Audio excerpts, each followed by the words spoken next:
Canon's about to release the best gadget ever for sports fans worldwide. Sony announces the a7C in 3 hours, but what about the a7 IV? Let's get into it.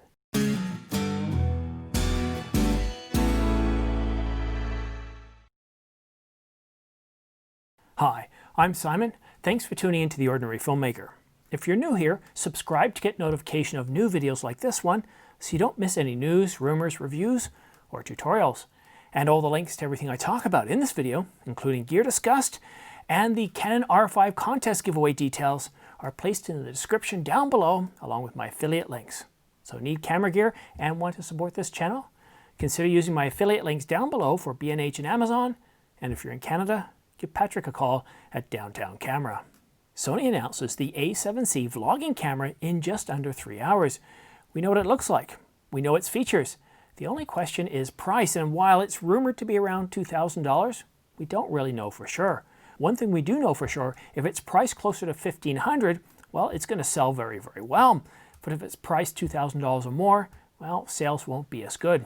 What do you think? Are you interested in the Sony a7C, or are you waiting for the a7 IV?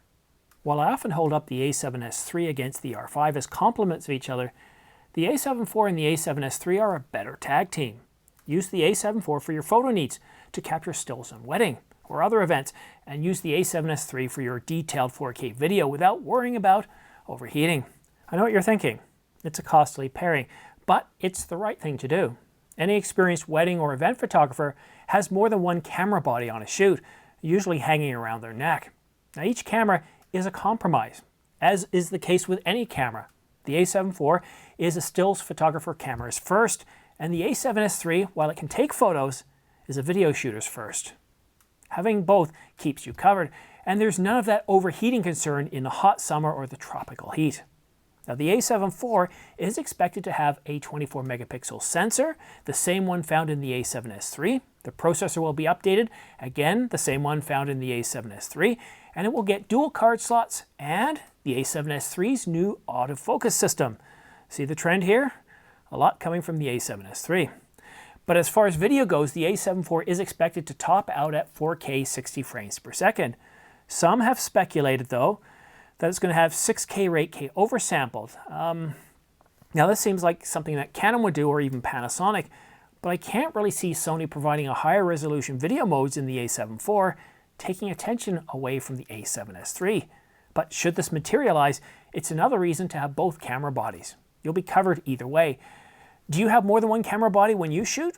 If so, tell us more about which camera bodies you have and why you have more than one camera body in the comments section below. The Canon Powershot zoom is a little bit puzzling at first. At first glance, you kind of wonder, what is it? Is it some sort of monocular? Is it some sort of recording device? Well, it's both of those and more. It's equipped with a 12.1 1/3 CMOS sensor, an ISO range of 100 to 3200, a 100 to 400 equivalent optical zoom, but capable of up to 800 millimeters digitally. Still confused? Well, it seems odd until you remember back in the old days. You remember when we used to pack ourselves into sports stadiums to watch games? That was back before we had to isolate ourselves.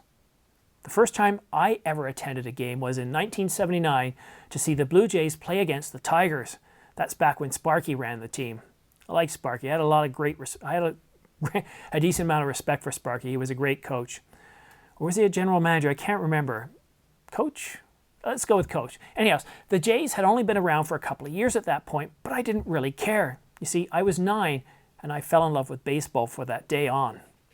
It was a tough few years, but the Jays finally got a chance in 1985 before falling in front of the Kansas City Royals.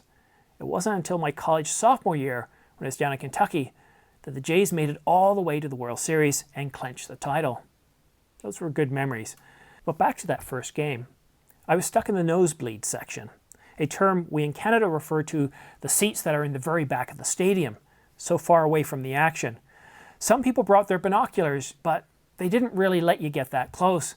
But the Canon zoom, that would have been a perfect device for those games, capturing the moments for later.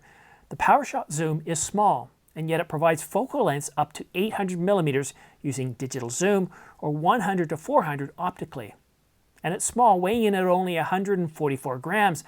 That's less weight than a soda or even a hot dog. It records 1080 video with optical image stabilization and face recognition. This looks like fun. I wouldn't take my R5 to a stadium. Probably wouldn't even be able to get to one these days, but the R5 is so big that it would get in the way and likely get banged around in the excitement.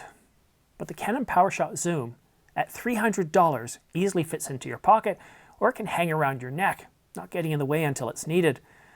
I don't know, I think this has the potential to be a magical device. Do you want one?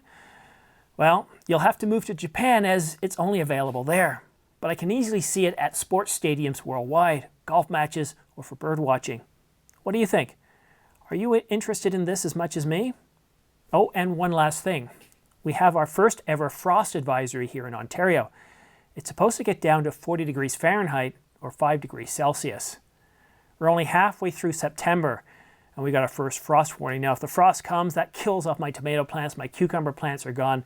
That's it for my outdoor vegetables. But there is a silver lining here. The weather's perfect for filming with the Canon R5, with of course the exception of Wednesday where it does perk up to about 76 degrees.